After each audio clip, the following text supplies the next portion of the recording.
Hello tout le monde, c'est Neoplay Nintatagabox. Aujourd'hui, on se retrouve pour parler de mes objectifs de collection en 2024. Et oui, ça y est, nous sommes en 2024 les amis. Bonne année à vous, bonne santé, et surtout portez-vous bien. Évidemment, c'est ce qu'on se souhaite tous, de passer une très bonne année 2024, meilleure que 2023 si possible, hein, tant dans le domaine professionnel que personnel, hein, les amis, c'est tout ce que je vous souhaite. En tout cas, voilà, moi, ce qu'il en est, je vous souhaite aussi, ben, pour les collectionneurs forcément, de rentrer vos plus belles pièces cette année, les amis. En tout cas, étoffez votre collection, hein, surtout, faites-vous plaisir, en tout cas au maximum, mais dans la limite du raisonnable, si je puis dire. C'est vrai que ça coûte vite cher, hein, on en a parlé dans la première vidéo, mais les prix qui grimpent post-Covid, ça a été une catastrophe. Pour les collectionneurs, honnêtement, ça a été compliqué.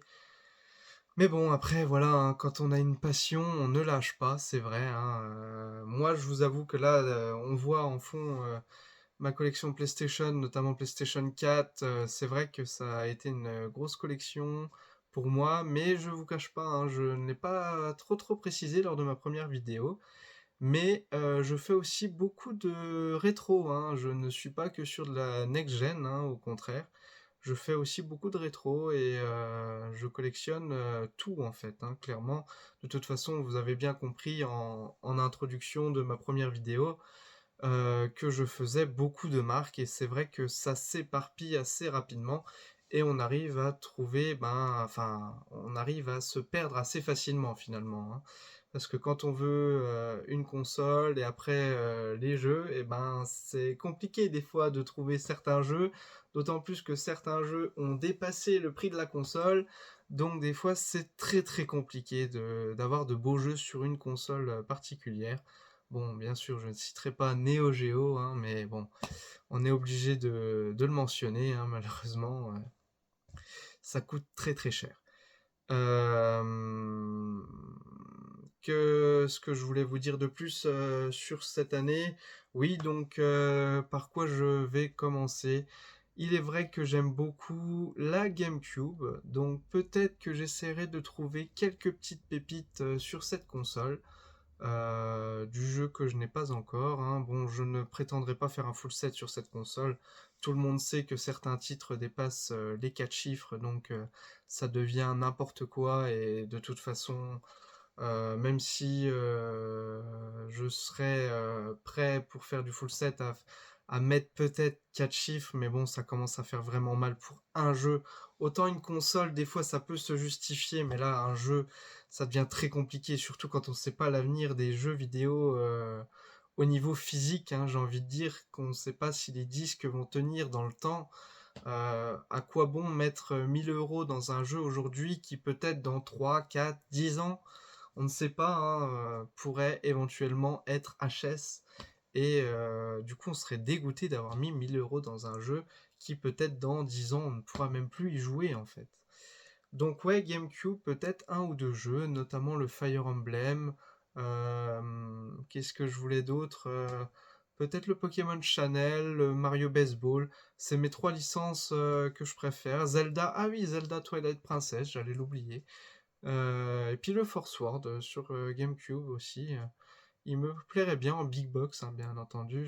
J'aimerais bien en big box, mais bon, c'est pareil, on commence à atteindre des prix assez astronomiques, hein, pour un jeu avec une boîte en carton qui, selon l'État, fait vite varier le prix, hein. C'est vrai que ça devient vite compliqué, hein. Sinon, hormis la GameCube, c'est vrai que j'aimerais bien peut-être trouver deux trois petits jeux DS. Je fais un petit peu du DS Blister, pourquoi pas, hein. C'est vrai que le Blister, des fois, j'aime bien, c'est rigolo. Peut-être objectif quand même, j'admets, de trouver quelques Pokémon Blister. J'en ai déjà quelques-uns, mais le Pokémon Blanche sous Blister peut-être, Blanche et Blanche 2, Noir 2, parce que Noir je l'ai déjà. Peut-être aussi le Pokémon Y et X en blister aussi, pourquoi pas. Parce que je les ai tous en boîte normale, hein, d'occasion, j'ai envie de dire. mais pourquoi pas sous blister, parce que pour le kiff, c'est vrai que j'aime bien le blister, je sais pas pourquoi, ce bruit du papier contre le froisse, comme ça, bon, délicatement pour pas les abîmer, bien sûr, mais c'est vrai que ça te fait toujours, une sensation bizarre de se dire qu'on a un jeu neuf entre les doigts, alors que le jeu a 10 ans peut-être, ou un peu moins, hein, pour les jeux de 3DS, c'est encore peut-être un peu moins. Mais ouais, voilà, ça peut être encore un autre objectif de collection.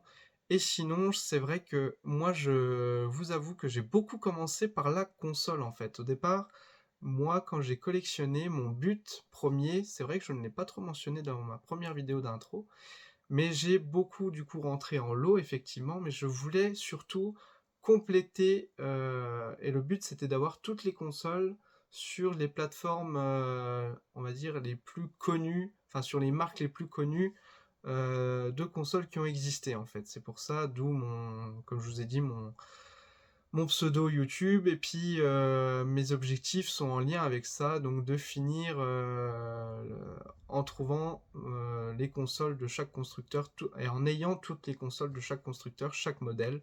À savoir que sur chaque type de console, imaginons le meilleur que j'ai actuellement, là c'est juste derrière moi, les PS4, il y avait la PS4 Pro, PS4 Fat, PS4 Slim. J'essaye d'avoir au moins un modèle de chaque en boîte. Et donc ça, c'est sur toutes les consoles qui existent dans les marques que je fais. Et bien sûr, j'essaye de faire ça sur tous les constructeurs. Alors c'est vrai que ça devient vite compliqué, ça prend vite de la place, ça coûte vite cher sur certains modèles.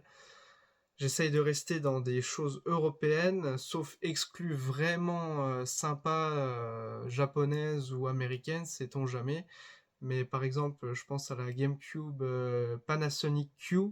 Alors n'hésitez pas à me dire si vous voulez une vidéo de présentation de cette console. Il n'y aura pas de souci, je vous la ferai sans problème parce que j'ai acquis cette console il y a au moins un an maintenant, je pense. Et c'est vrai que c'est vraiment, je trouve, une console, mais c'est un bijou, quoi. Franchement, il y a pas d'autre mot. Elle est magnifique visuellement et même technologiquement parlant. Pour l'époque, franchement, c'était juste un monstre d'ingénierie, hein, honnêtement. Je trouve que elle est vraiment exceptionnelle. Et malheureusement, le gros défaut qu'elle a, elle est zonée japonaise. Et oui, les amis, ça c'est vraiment dommage. Mais bon, en tout cas, voilà. Donc, pour mes objectifs de collection 2024, je pense que une fois que j'aurai complété ça, on sera déjà pas mal parce que forcément, on peut pas mettre tout l'argent là-dedans.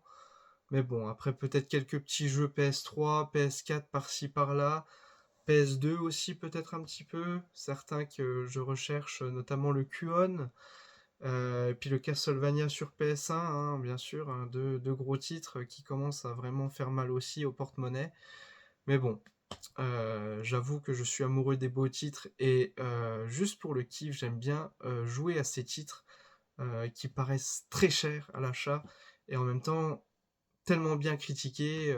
En général, Castlevania, c'est une valeur sûre, donc effectivement, celui-là, je le veux vraiment pour la jouabilité, même quitte à mettre le prix. Et c'est vrai que pourquoi pas. Ah, et j'allais oublier Pokémon, forcément, oui. Je vais essayer de compléter ma collection Pokémon de jeux en boîte. Effectivement, il m'en manque encore quelques-uns. J'avais oublié, mais il me manque le cristal, le jaune et le rouge. Je suis presque à l'objectif. Donc, et la cale, j'avoue, ça c'est assez dur à trouver. Donc, si jamais vous pouvez m'aider, les amis, je suis totalement ok pour que vous m'aidiez parce que là, franchement, c'est vrai que je galère un peu. La cale du Pokémon Rouge-Feu ou Vert-Feuille, un peu importe, c'est la même. Donc, mais c'est vrai que cette cale, j'ai du mal à la trouver, mais il me manque juste en soi le Pokémon Rouge, Pokémon Jaune et Pokémon Cristal. Bon, le plus cher, hein, forcément, est dans le lot, mais je me dis que j'ai déjà réussi à acquérir le reste.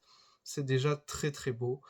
Et donc voilà, c'est un autre objectif qui, je pense, celui-là sera plus facilement atteignable encore que les autres, parce que c'est vrai que finalement, quand on y réfléchit, pour avoir toutes les consoles de tous les constructeurs, il faut encore faire un bon bout de chemin, hein. J'admets en avoir déjà beaucoup, mais c'est vrai que chaque modèle, en plus de chaque dérivé de modèle, hein, parce que Slim, Fat, Ultra Slim, notamment PlayStation, Xbox ont fait ça, à partir de la Xbox 360, la PS3 fait ça aussi, PS4, Xbox One, S, X, c'est pareil, il y a beaucoup de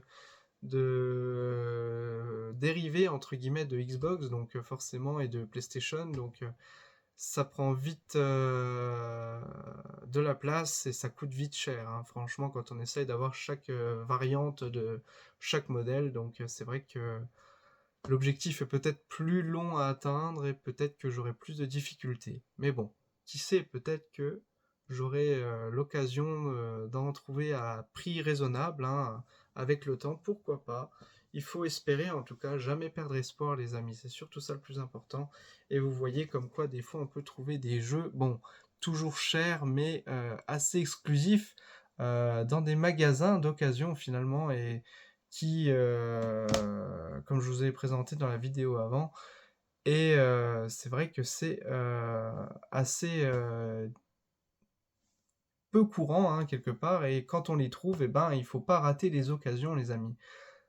C'est très important parce que vous vous dites, je le laisse parce que c'est vrai que ça fait un prix à débourser, mais qui vous dit que vous retomberez dessus dans 1, 2, 3 mois, et qui sait, peut-être que dans 10 mois, vous voudrez vous le procurer absolument pour finir votre série de jeux, je ne sais pas, Metal Gear, Silent Hill ou autre, hein, peu importe, Pokémon, et peut-être que dans 10 mois, vous le trouverez plus à 130 €, mais peut-être à du 200, 300 €. On ne sait jamais comment ça évolue, et c'est bien ça qui est triste, et des fois on peut avoir des regrets. Et j'en ai eu, hein, malheureusement, des regrets que j'ai pas su saisir d'occasion par manque d'argent au moment-là, ou par on va dire, peur de justement me retrouver avec enfin une fin de mois difficile, hein, on va pas se mentir, ça faut réfléchir à tout, hein, quand on fait une collection, on est obligé de compter, hein, chaque dépense, hein, c'est normal, on est tous dans la même situation. Mais en tout cas, voilà, c'est vrai que des fois, quand il y a des occasions comme ça qui se présentent, les amis, euh, j'ai envie de dire, ne réfléchissez pas avant d'acheter, mais c'est vrai que, bon, quand on peut, faut se faire aussi plaisir un petit peu, bien sûr, comme dit, sans se mettre dans le rouge. Mais voilà, vous dites que des jeux comme ça que vous retrouverez peut-être pas, eh ben, ou des consoles, hein, peu importe, hein, bien sûr, faut saisir l'occasion et puis il faut sauter dessus et puis ne pas hésiter. Voilà, c'est le conseil que je peux vous donner.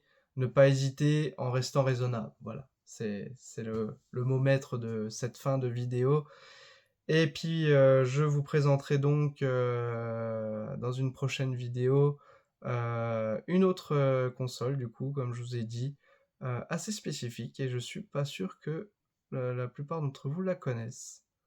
Donc voilà, c'était Neoplay Ninja Box. Sur ce, je vous souhaite une bonne soirée et une bonne année 2024 encore une fois. Allez, à plus les amis, sur une prochaine vidéo. Bye!